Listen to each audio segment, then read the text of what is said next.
2024 թվականին պետբյուջեից Լոռու մարզին հատկացվել էր 17,8 միլիարդ դրամ, ծախսերի կատարողականը կազմել է 97,7%, համայնքների սեփական եկամուտները 2023-ի համեմատ գերակատարվել են 111,3%-ով, պետական և սուբվենցիոն ծրագրեր ճանապարհաշինության, առողջապահության, կրթության, գյուղատնտեսության և մի շարք այլ ոլորտներում։ Արամ Ղազարյանը մարզխորհրդի նիստում ոլորտ առ ոլորտ ամփոփում է. Նախորդ տարի պետական բյուջեից ֆինանսավորվել է 60 սուբվենցիոն ծրագիր շուրջ 6,8 միլիարդ դրամ արժեքով, որից կառավարության մասնաբաժինը կազմել է մոտ 3,7 միլիարդ դրամ։ 2025 թվականի սուբվենցիոն ծրագրերի շրջանակներում մարզի համայնքներից արդեն ներկայացվել է 49 ծրագրի նախնական հայտ, 181 ենթածրագրերով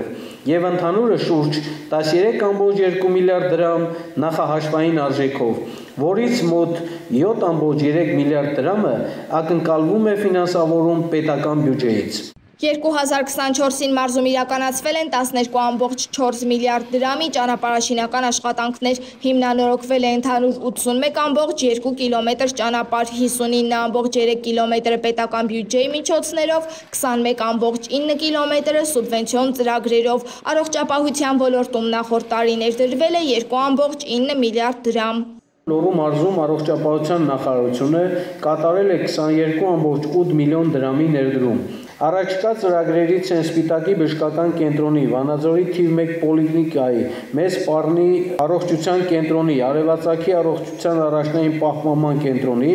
և Օձունի բժշկական ամբուլատորիայի նոր շենքերի կառուցումը։ 2024-ին մարզի 69 դպրոցում հիմնվել են նոր լաբորատորիաներ հագեցած ժամանակակից սարքավորումներով և գույքով, կամավորատեստավորված 548 ուսուցչից 424-ը հաղթահարել է անցողիկ շեմը և արդեն ստանում է բարձր աշխատավարձ, 300 դպրոց և 500 մանկապարտեզ ծրագրում ընդգրկված է մարզի 44 դպրոց, արդեն կառուցվել են Հագվու, Մեդովկայի և Ստեփանավանի համար 3 դպրոցները, ընթացքի մեջ է 26-ը, ծրագրում ներառված 33 մանկապարտեզներից նախորդ տարի կառուցվել է 10-ը, 16-ի շինաշխատանքները շարունակվում են։ Գյուղատնտեսության ոլորտում 2024-ին ներդրումների ծավալը կազմել է շուրջ 4 միլիարդ դրամ։ Բուսաբուծության աջակցության ծրագիրը, որը հաստատվել է 2025 թվականի համար, համաձայն ծրագրի նախատեսվում է փոխհատուցել յուրաքանչյուր շահառուի կողմից մինչև 100 հեկտար մակերեսով գյուղատնտեսական նշանակության հողերի վրա Լոռու մարզում մշակվող հետևյալ մշակաբույսերի համար. հացահատիկային մշակաբույսեր, հատիկանդեղեն մշակաբույսեր և առվույթ կորնգան և կերի ճակնդեղ։ Ցանքը նախատեսվում է իրականացնել բացառապես լաբորատոր փորձաքննություն անցած և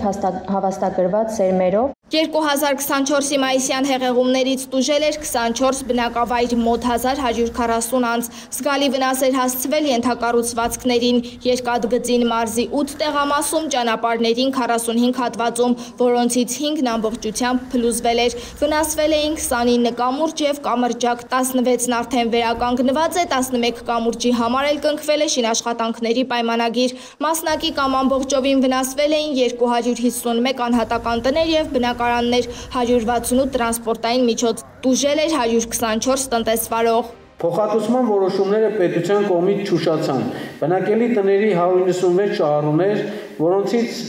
166-ը դիմել է նաև գույքին հասված վնասի փոխհատուցման համար, ստացել են կառավարության կողմից ֆինանսական փոխհատուցման առաջին փուլը։ Կատարված վերանորոգման աշխատանքների մոնիտորինգի արդյունքում մինչ օրս 187 շահառու ստացել է փոխհատուցման երկրորդ, 171-ը երրորդ և 137 շահառու ստացել են չորրորդ փուլերը։ Ընդհանուր փոխհատուցված գումարը կազմել է 665 միլիոն 255 հազար դրամ։ Բնակարանների փոխհատուցման մյուս շահառուների մասով գործընթացը շարունակվում է։ Արամ Ղազարյանը նշում է, ընթացիկ տարում ծրագրերը բավական շատ են, ուստի ջանքերը պետք է կրկնապատկել։ Սերինե Սերոբյան, Թերեզա Հայրապետյան, լուրերի համար։